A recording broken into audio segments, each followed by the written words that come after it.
तो बिहार डीएलएड की तैयारी करने वाले स्टूडेंट इस बार आप लोग को सरकारी एग्जाम में मिलने का पूरा गारंटी आज आप लोग के बीच मिलने वाला है। तो इसमें आप लोग को टॉप 40 क्वेश्चन मिलेगा जो जीके और जीएस से मिलने वाला है, और ये सारा प्रश्न PYQ से मैंने आप लोग के लिए निकाला है। तो इसको आप लोग को अच्छी तरह से देख लेना है ताकि ऐसा क्वेश्चन आए तो एक भी प्रश्न छूटे नहीं। तो शुरू है आज का वीडियो। तो पहला प्रश्न आप लोग के बीच है, प्राकृतिक संसाधनों को नष्ट किए बिना उनका उपयोग करने की प्रक्रिया को क्या कहा जाता है? प्राकृतिक संसाधनों को नष्ट किए बिना उनका उपयोग करने की प्रक्रिया को क्या कहा जाता है?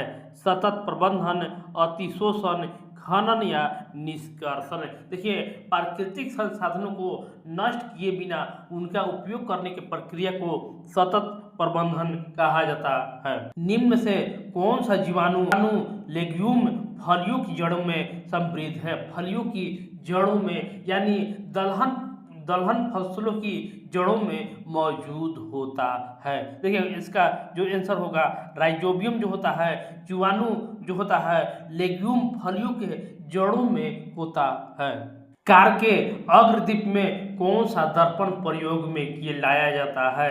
कार के अग्रदीप यानी हेडलाइट में कौन सा दर्पण प्रयुक्त में होता है? अवतल दर्पण, उत्तल दर्पण, समतल दर्पण या समतल उत्तल दर्पण। तो इसका जवाब कमेंट बॉक्स में आप लोग जरूर दीजिएगा कि कार के अग्रदीप में कौन सा दर्पण का प्रयोग किया जाता है। नेक्स्ट क्वेश्चन है, कटल फिश किस संघ से संबंधित है? कटल फिश किस संघ से संबंधित है? सारा प्रश्न PYQ का है। मोलास्का है, एकिनोडर्मेटा है, आर्थ्रोपोडा है या कार्डेटा है? तो कटल फिश जो है मोलास्का संघ से संबंधित है। विश्व में पौधों और जानवरों का वितरण का अध्ययन को क्या कहा जाता है? पौधों और जानवरों का वितरण के अध्ययन को क्या कहा जाता है? बायोग्राफी, जीवाश्म विज्ञान, तुलनात्मक शरीर रचना और आणविक जीव विज्ञान में से जीवों और पौधों और जानवरों के वितरण के अध्ययन को बायोग्राफी कहा जाता है। पानी 0 डिग्री सेंटीग्रेड पर जमते समय, पानी 0 डिग्री पर जमते समय, देखिए इसका जो आंसर होगा ऊष्मा छोड़ता है। जब 0 डिग्री पर जमता है उस समय ऊष्मा छोड़ता है। जीवाश्म ईंधन से ऊर्जा प्राप्त करने की प्रक्रिया को क्या कहा जाता है? जीवाश्म ईंधन से ऊर्जा प्राप्त करने की प्रक्रिया इनमें से दहन होता है। दहन ऊर्जा प्राप्त करने की प्रक्रिया होता है। नेक्स्ट क्वेश्चन है, एथेनॉल की सोडियम से क्रिया में कौन सी गैस निकलती है?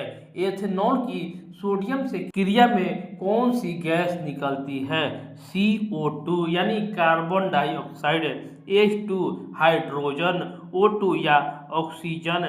देखिए N2 यानी नाइट्रोजन। तो एथेनॉल में सोडियम से क्रिया करने के दौरान H2 यानी हाइड्रोजन गैस निकलता है। कोरोना वायरस से संबंधित बीमारी कौन सा है? कोरोना वायरस से संबंधित बीमारी कौन सा है? MERS या SARS, सार्स। तो दोनों जो बीमारी है कोरोना वायरस से संबंधित बीमारी है। मनुष्य की उत्सर्जन प्रणाली का अंग कौन सा होता है? मनुष्य की उत्सर्जन प्रणाली का अंग कौन सा होता है? 2 किडनी, 2 यूरेटस, मूत्राशय या ये सभी?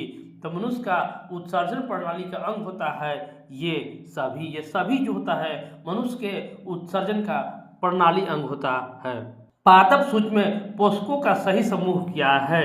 पादप सूक्ष्म पोषकों का सही समूह क्या होता है? जिंक, लोहा और मैग्नीज पादप सूक्ष्म पोषकों का सही समूह होता है। नेक्स्ट क्वेश्चन, कोणीय वेग का सूत्र क्या होता है? कोणीय वेग का सूत्र क्या होता है? तो सूत्र से आप लोग को एक सवाल देखने को मिल सकता है। तो इसका आंसर होगा V/R कोणीय वेग का सूत्र होता है। और इसका जवाब आप लोग को देना है कि अगर pH का मान 7 से कम हो जाए तो वह विलयन क्या होता है? क्षारीय होता है, उदासीन होता है, अम्लीय होता है या लवणीय होता है। देखिए यहाँ पर अगर 0 है, यहाँ पर अगर 7 है तो 7 से बाद वाला को क्या कहता है और 7 से पहले वाला को क्या कहता है? इसका जवाब आप लोग कमेंट बॉक्स में जरूर दीजिएगा, क्योंकि ऐसा सवाल आप लोग एग्जाम में देखने को फिर से पुनः मिल सकता है। निम्न से कौन सा तत्व नहीं है? इनमें से कौन सा जो है वो तत्व नहीं है? मार्बल, ऑक्सीजन, हाइड्रोजन या नाइट्रोजन? तो इसमें से तत्व नहीं है वो होगा मार्बल।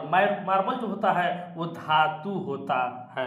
सूखी बर्फ गर्म करने से बनता है। सूखी बर्फ गर्म करने से क्या बनता है? तो सूखी बर्फ जो होता है उसको गर्म करने से CO2 बनता है, गैस CO2 बनता है। ऊष्माक्षेपी प्रक्रिया है। ऊष्माक्षेपी प्रक्रिया है। बिना बूझे चूने का पानी मिलाना, अम्ल का तरुकरण। इसका जो आंसर होगा 1 और 2 दोनों ऊष्माक्षेपी प्रक्रिया है।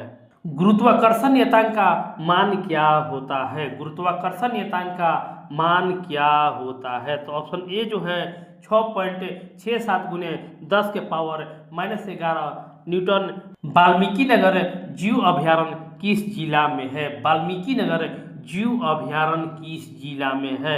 पश्चिमी चंपारण, पूर्वी चंपारण, गया या पटना? तो वाल्मीकि नगर जीव अभयारण्य जो है वो पश्चिमी चंपारण में स्थित है। वस्तु पानी में तैरता है पर नारियल तेल में डूब जाता है। तो वस्तु पानी में तैरता है पर नारियल के तेल में डूब जाता है। वस्तु का घनत्व तेल से अधिक होता है और वस्तु का घनत्व पानी से कम होता है। ये दोनों सही है। एल्युमिनियम और जिंक के ऑक्साइड होते हैं। एल्युमिनियम और जिंक के ऑक्साइड क्या होते हैं? तो देखिए एल्युमिनियम और जिंक के ऑक्साइड उभयधर्मी होते हैं। उभयधर्मी होते हैं।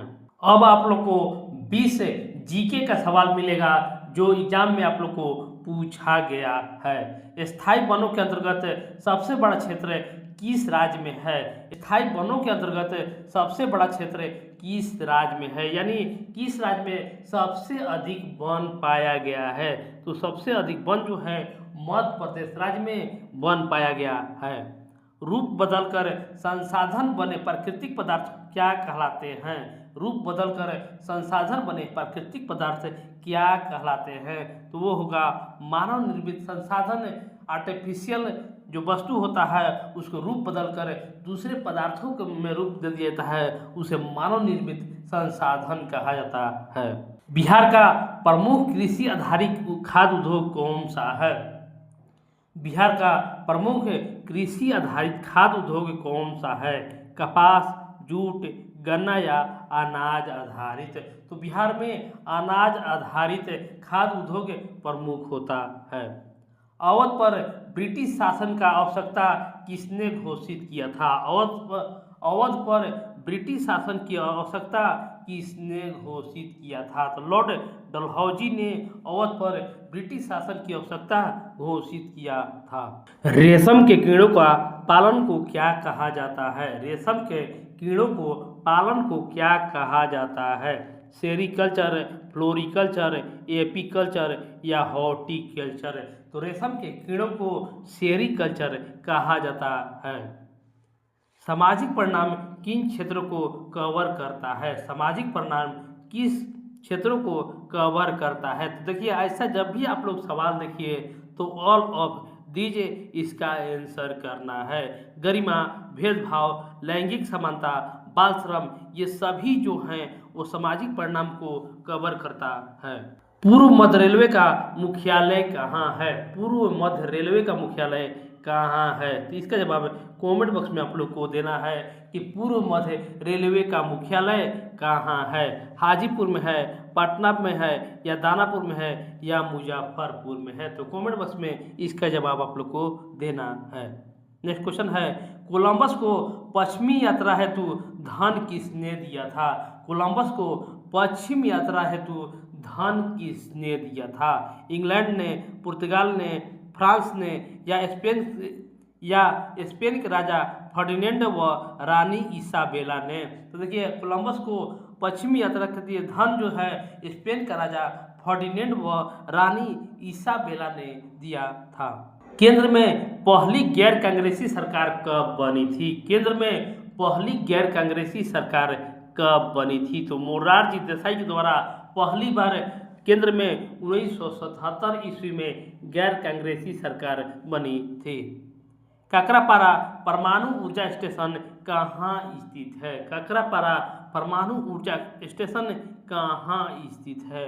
महाराष्ट्र में, राजस्थान में, तमिलनाडु में या गुजरात में? तो काकरापारा जो परमाणु ऊर्जा स्टेशन जो है वो गुजरात राज्य में स्थित है।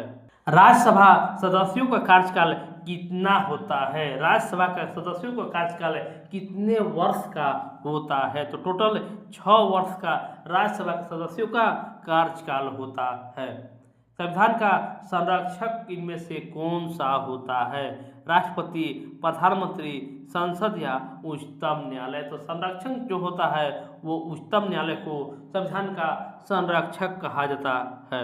आदिवासी समाज का विशिष्टता का कारण क्या होता है? आदिवासी समाज का विशिष्टता के कारण होता है जनजातीय धर्म, भाषा, कम ऊंच नीचे। आदिवासी समाज का विशिष्टता का कारण होता है। नेक्स्ट क्वेश्चन है, दुर्गावती जलाशय परियोजना स्थित है? रोहतास में, कैमूर में, औरंगाबाद में या भोजपुर में? तो दुर्गावती परियोजना जो है वो कैमूर में स्थित है। बाड़ाबंदी आंदोलन हुआ था। बाड़ाबंदी आंदोलन कहाँ हुआ था? तो बाड़ाबंदी जो हुआ था इंग्लैंड में हुआ था। नेक्स्ट क्वेश्चन है, इंपीरियल ओटावा सम्मेलन कब हुआ था? इंपीरियल ओटावा सम्मेलन कब हुआ था? 1929 ईस्वी में, 30 ईस्वी में, 31 में या 32 में? तो इंपीरियल ओटावा सम्मेलन जो है 1932 ईस्वी में हुआ था। गांव से लोगों को लाकर नौकरी दिलाने वाला क्या कहलाता था? गांव से लोगों को लाकर नौकरी दिलवाने वाला क्या कहलाता था? एजेंट, मुखिया, ठेकेदार या जॉबर? तो देखिए नौकरी दिलाएगा उसको जॉबर कहा जाता था। सामंतवादी व्यवस्था में भूमि का मालिक कौन होता था? सामंतवादी व्यवस्था में भूमि का मालिक कौन होता था? तो इसमें से आंसर होगा राजा भूमि का मालिक होता था। लोकतंत्र के बारे में कौन सा कथन सही है? लोकतंत्र के बारे में कौन सा कथन सही है? जनता का शासन, समान अधिकार, कानून का शासन, उपरोक्त सभी। तो इसका जवाब ऑल ऑफ दीज हो जाएगा कि लोकतंत्र के बारे में सही कथन जो होता है जनता का शासन होता है, समान अधिकार मिलता है और कानून का शासन होता है। ये सभी लोकतंत्र के बारे में सही कथन कहा गया है।